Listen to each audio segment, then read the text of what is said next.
તમને ખબર છે વોટ્સઅપ જ્યારે વેચાયું ત્યારે તેની પાસે ₹1 કમાણી પણ નહોતી, તો પણ તે ફેસબુકે $19 અબજ ખરીદ્યું. બીજી બાજુ આપણા અમદાવાદના પોશ વિસ્તારમાં વર્ષોથી ચાલતી લાખોનો નફો કરતી દુકાનો વેચાઈ જાય તો પણ 1 કરોડ માંડ આવે છે. આવું કેમ? કેમ કે એક નફો કરતી કંપની કરતાં ખોટ કરતી કંપનીની કિંમત બજારમાં વધારે હોય છે. આપણે સામાન્ય ગુજરાતીઓ વેપારીઓ અહીં જ થાપ ખાઈ જઈએ છીએ ને આપણે ચોપડામાં લખેલો નફો જ જોઈએ છીએ, તો દુનિયાનો ભવિષ્યનો ધંધો જુઓ. જો તમને પણ આજે જૂની પદ્ધતિથી વેલ્યુ કરશો તો તમે તમારી કંપનીની કોળીના ભાવે વેચી દેશો. આજે આપણે એ જ શીખવાના છીએ કેવી રીતે કંપનીની કિંમત માત્ર બેલેન્સ શીટ પર નહીં પણ વિઝન પર નક્કી થાય છે. ને છેલ્લે સુધી જોજો, કારણ કે આજે હું તમને વેલ્યુએશનનું પોસ્ટમોર્ટમ કરવાનો છું. દુનિયાના સૌથી મોટા ઇન્વેસ્ટર વોરન બફેટે એક બહુ જબરજસ્ત વાત કહી છે. એમણે કહ્યું છે, price is what your pay, value is what your get. એટલે કે કિંમત એ જ છે જે તમે ચૂકવી શકો, મૂલ્ય એ જ છે જે તમે મળે છે. આ વાક્યને ગુજરાતી વેપારીની દ્રષ્ટિએ સમજીએ તો ગ્રાહકના ઇન્વેસ્ટર અને તેના રૂપિયા તમારે જ્યારે આપશે ત્યારે તેને ખાતરી થશે કે તેના બદલામાં રૂપિયો કરતાં વધારે મૂલ્ય મળી રહે છે. વેલ્યુએશનનો આંકડાની રમત નથી, એ વિશ્વાસનો વેપાર છે. ચેપ્ટર 1, વેલ્યુએશન એટલે શું? ઘણા લોકોને એમ લાગે છે કે વેલ્યુએશન એટલે કંપનીના ફર્નિચર, કોમ્પ્યુટર અને ગોડાઉનમાં પડેલા માલનો સરવાળો. ગુજરાતીઓ જમીન, મકાન અને સોનામાં માનીએ છીએ, એટલે કે આપણે જે દેખાય છે એની જ કિંમત સમજાય. પણ સ્ટાર્ટઅપની દુનિયાનો આજના મોડલ બિઝનેસના અદ્રશ્ય વસ્તુઓની કિંમત વધારે હોય છે. પણ હકીકત એ છે કે દુકાનના પાટિયા કે ફર્નિચરની કિંમત ભંગાના ભાવે જાય છે, પણ તમારા આઈડિયા અને તમારી ટીમની કિંમત કરોડ રૂપિયા હોઈ શકે છે. વેલ્યુએશન એ વજન કાંટાનું માપ નથી, એ દૂરબીનનું અદ્રશ્ય છે. વેલ્યુએશન એટલે સાદી ભાષામાં તમારી આખી કંપનીની આજની તારીખે નક્કી કરેલી કિંમત. ધારો કે આજે તમારે તાળું મારી અને બીજા કોઈને ચાવી આપવી હોય તો એ તમને કેટલા રૂપિયા રોકડા ટેબલ પર મૂકે છે તેના રકમ એટલે કે વેલ્યુએશન.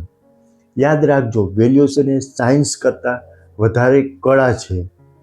રોકાણકારક તમારા ભૂતકાળને જોઈને પૈસા નથી આપતા, એ તમારા ભવિષ્ય ઉપર દાવ રમે છે. એટલે કે જો તમે તમારા ભવિષ્યને મોટું બતાવવા શીખી ગયા તો તમારું વેલ્યુએશન આપોઆપ વધી જશે. ચેપ્ટર 2, શાર્ક ટેન્કનું ગણિત. શાર્ક ટેન્કમાં જ્યારે કોઈ આવીને કહે મને ₹10,00,000 જોઈએ છે 10% ઇક્વિટીના બદલામાં, ત્યારે તમને તરત જ સવાલ થાય છે કે આના પરથી આખી કંપનીની કિંમત ₹1 કરોડ કેવી રીતે થઈ?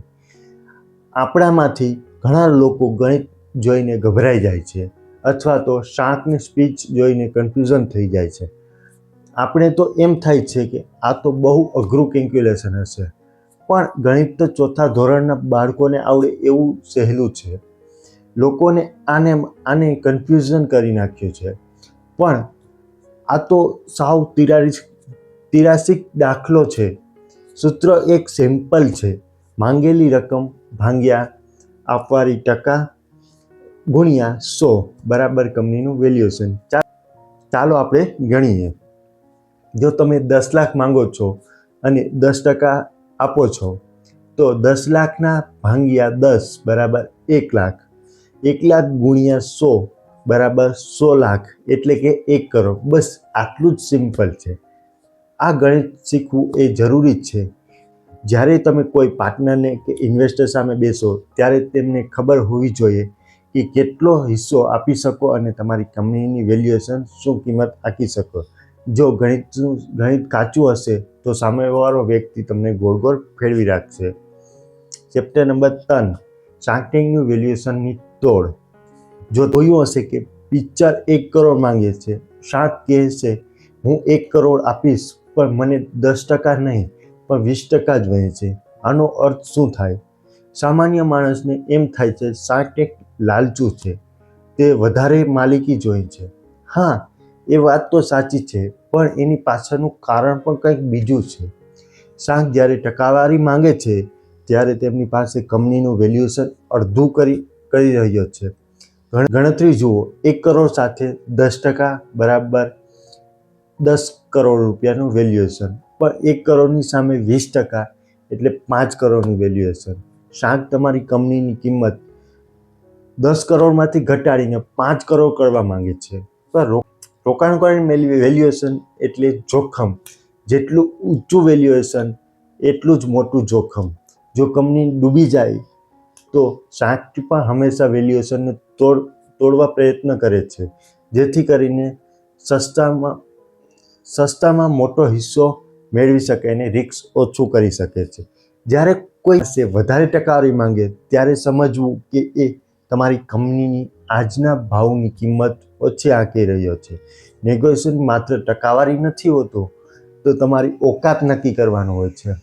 તમારે સાબિત કરવું પડશે કે રિસ્ક ઓછું છે, એટલે તમારું વેલ્યુએશન વધારે હોવું જોઈએ.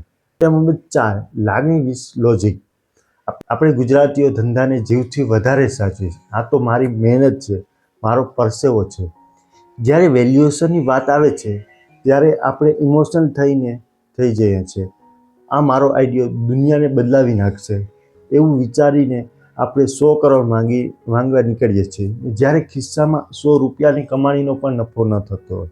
બજારમાં તમારા પરસેવા કે આંસુની સાથે કોઈ લેવા દેવા જ નથી. બજારને લેવા દેવા છે રિટર્ન ઓફ ઇન્વેસ્ટમેન્ટ ROI સાથે. તમારી લાગણીની કિંમત 0 છે, તો તમારા આંકડાની કિંમત કરોડો છે. વેલ્યુએશન નક્કી કરતી વખતે બાપ બનીને નહીં, પણ બજાર બનીને વિચારો. જો તમારા જેવી બીજી પણ કંપની શું હાલત છે, માર્કેટમાં મલ્ટીપ્લાય ચાલે છે, તો તમારી રેવન્યુ 1 કરોડ છે અને તમારી ઇન્ડસ્ટ્રીનું 4 ગણું વેલ્યુએશન ચાલે છે, તો તમારી કિંમત 4 કરોડ ગણાય. પછી ભલે તે ગમે તેટલા સપના જોયા હોય. ધંધામાં લાગણી હોવી જોઈએ, પણ ગણતરીમાં પથ્થર દિલથી જ થવું પડે છે. ખોટી વેલ્યુએશન માંગશો તો કોઈ પણ રૂપિયો નહીં આપે. મૂર્ખ દેખાશો. તમારી કિંમત વ્યાજબી રાખો, જેથી ઇન્વેસ્ટરને કમાવાનો મોકો દેખાય. ચેપ્ટર નંબર 5, ગલ્લો વિથ સ્ટાર્ટઅપ. એક ચાની કીટલીવાળો મહિને 50,000 કમાય છે અને એક ચાનો સ્ટાર્ટઅપવાળો મહિને 50,000 કમાય છે. બંને કમાણી સરખી જ છે, તો વેલ્યુએશન જમીન આસમાનનો ફરક કેમ? આપણા વડીલો કહે છે કે આવક તો સરખી જ છે, તો પેલોનો સ્ટાર્ટઅપવાળો 10 કરોડ માંગે છે કેમ? સ્કેલેબિલિટીનો છે.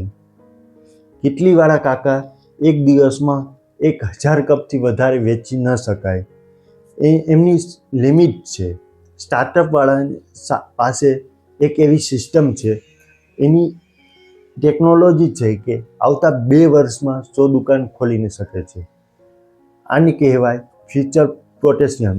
ઇન્વેસ્ટર આજના 50,000 નથી જોતા, એ આવતીકાલના 50 લાખ જોઈ છે. જો તમારી પાસે પણ એવો પ્લાન છે જે એક દુકાનને 100 દુકાનમાં ફેરવી શકે, તો તમારી વેલ્યુએશન કરોડોમાં હશે. ગલ્લો નહીં, બ્રાન્ડ બનો. આ સાંભળીને કદાચ તમને થશે કે મારે તો નાનો ધંધો છે, પણ ભાઈ, વિચાર મોટો હશે તો ધંધો પણ મોટો જ થશે ને. હવે જો તમને આ શાર્ક ટેન્કની ભાષાના વેલ્યુએશનના ઊંડાણથી ઉતરવું હોય,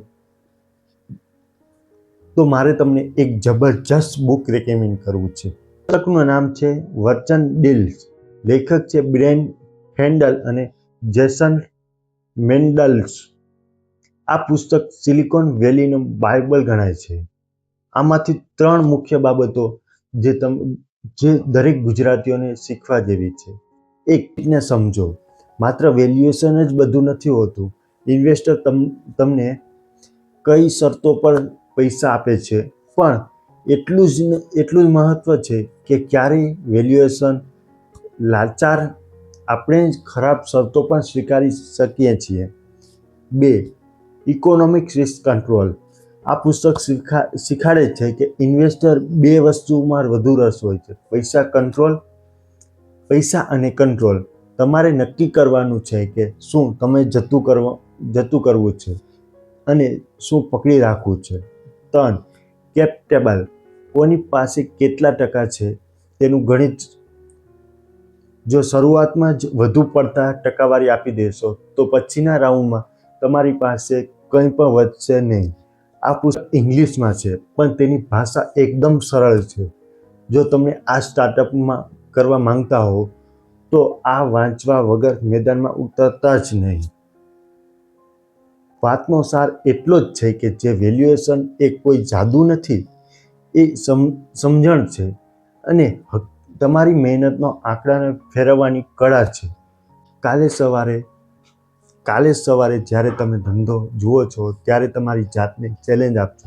તમારી દુકાન કે કંપનીમાં રહેલી વસ્તુની કિંમત ન ગણાય પણ તમારી સિસ્ટમની કિંમત ગણજો.